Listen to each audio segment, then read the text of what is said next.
Hello friends, good morning. मैं आज business standard पढ़ने जा रही थी तो मेरे को लगा कि मेरा सेटअप रेडी हो गया है। तो मैं आपको भी बता देती हूँ बिजनेस स्टैंडर्ड की मेन मेन न्यूज़। ठीक है, तो चलिए शुरू करते हैं।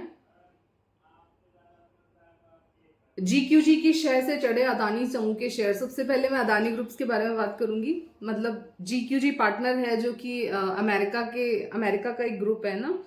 तो उनकी खरीदारी की वजह से अदानी समूह के शेयरों में तेजी हुई है। देखिए, किसी भी एक ग्रुप के पीछे अगर आप अपना पैसा लगाने को रेडी हैं तो आप जा सकते हैं। इट्स ओके, कोई बात नहीं। ठीक है। और मेजॉरिटी तो इसमें वो जो तेजी है वो इसी वजह से है कि सुप्रीम कोर्ट की क्लीन चिट मिल गई है कि हिंडनबर्ग रिपोर्ट में मतलब ऐसे कोई ठोस सबूत नहीं मिले कि ये एक्टिविटी तो है कि इन्होंने अपना ऋण का मतलब इन्होंने अपना डेट बर्डन भी कम किया है और जो गिरवी रखे हुए थे अदानी ग्रुप ऑफ कंपनीज ने अपने शेयर्स वो छुड़वाए हैं। तो ये थोड़ी सी पॉजिटिविटी है, बट स्टिल अभी काफी कुछ चिंताएं बनी हुई हैं। और खास करके मुझे नहीं लगता इस वक्त कोई अच्छा इन्वेस्टर यहाँ पे खेल रहा होगा। ज्यादातर ये ट्रेडिंग के लिए बने हुए हैं। ट्रेडिंग के लिए अगले 3-4 महीने के लिए अदानी ग्रुप के शेयर बहुत अच्छे हैं। आप नो डाउट ट्रेडिंग लवर हैं तो आप ट्रेड कर सकते हैं। मैं ट्रेड नहीं करती हूँ। ठीक है।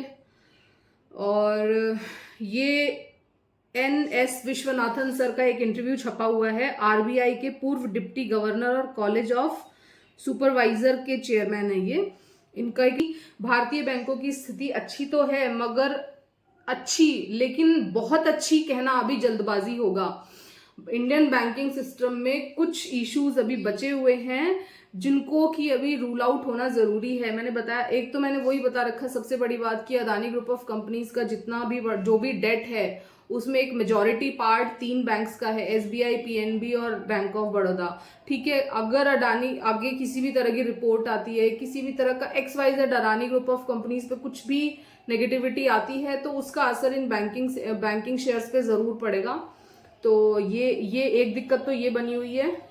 एक चीज कह रहे हैं कि भारतीय बैंकिंग सिस्टम की जो बहुत खराब स्थिति थी उससे वो सामान्य की ओर चलने लगा है। मतलब कि पहले अगर अभी 4-5 साल पहले की बात करें तो इनका NPA इतना ज्यादा हो चुका था पब्लिक सेक्टर बैंक्स का खास करके। तो वो इन्होंने कोविड के टाइम पे उसकी बैलेंस शीट वगैरह काफी क्लीनिंग की है उसमें। तो वो एक पॉजिटिविटी है। IT शेयर्स के लिए गुड न्यूज है। मैं कह भी रही थी कि फंडों ने IT शेयर में बढ़ाई खरीदारी।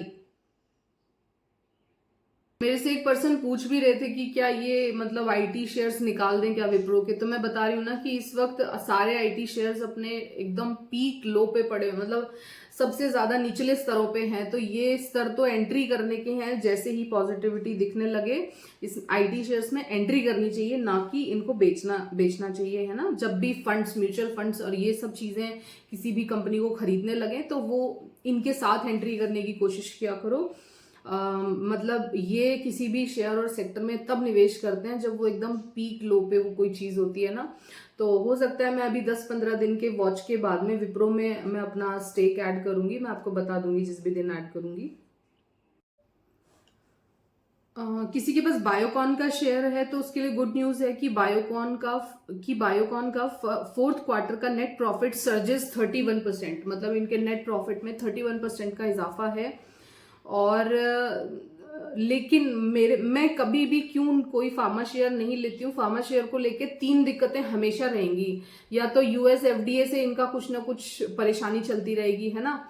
या फिर अभी आप कुछ दिनों पहले सुन रहे थे ना किसी नाइजीरिया में या कहाँ पे मतलब कुछ बच्चे ना कफ सिरप पी के मर गए थे। मतलब साउथ अफ्रीका की बात है।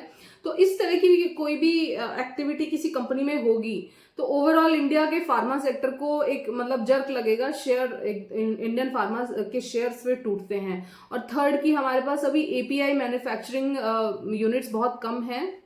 एक्टिव फार्मास्यूटिकल इंग्रेडिएंट हम ज्यादातर API चीजें चाइना से इंपोर्ट करते हैं। तो 2-3 इश्यूज हमेशा फार्मा सेक्टर को ना परेशान करते रहते हैं। तो इसी वजह से मैं हमेशा से मतलब फार्मा सेक्टर में थोड़ा सा दूरी बना के चलती हूँ। मैंने सबसे पहले ट्रेड लिया हुआ है। वैसे लुपिन फार्मा और सन फार्मा, इन दोनों में मैंने ट्रेड भी लिया हुआ है, प्रॉफिट बुकिंग भी की हुई है।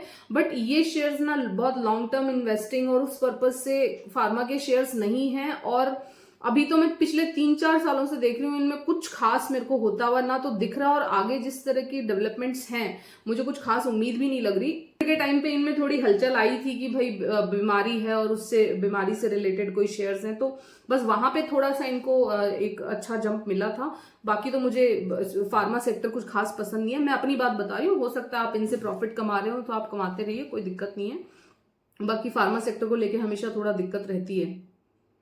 मतलब लॉन्ग टर्म इन्वेस्टमेंट के हिसाब से अगर आप फार्मा सेक्टर में निवेशित रहते हैं तो थोड़ा केयरफुल रहना होगा, थोड़ा सा अपडेटेड रहना होगा। इंटरनेशनल कोई भी न्यूज आती है तो तुरंत प्रॉफिट बुक करके वहां से बाहर निकलो।